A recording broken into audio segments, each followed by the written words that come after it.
Jemi këtu në fshatin Buroj, përkatësisht në shkollën Abedin Rexha Sandukani, ku bashkë me mua ndodhet edhe menaxheri i kësaj qendre, Albert Zeka, i cili do të na tregojë edhe më gjërësisht për problemet me energjinë elektrike me të cilën po përballet që nga mëngjesi kjo qendër. Indërum, a unë shme na tregu sa orë nuk ka pas energji elektrike sot? Deri në orën 9 të mëngjesit ka pas rrymë elektrike, ndërsa pas orës 9 është ndërprer deri në orën 12.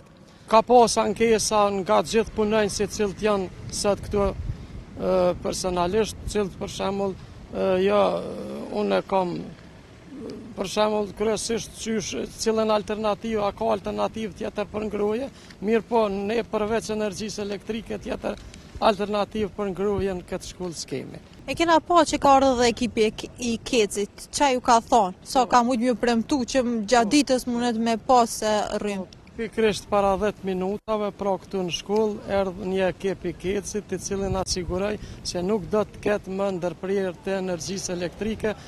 Atëherë kjo ishte intervista dhe me menaxherin e kësaj qendre, Albert Zeka, në fshatin Buroj. Ne gjatë ditës do të raportojmë edhe nga qendrat të tjera të votimit këtu në komunën e Skënderajit.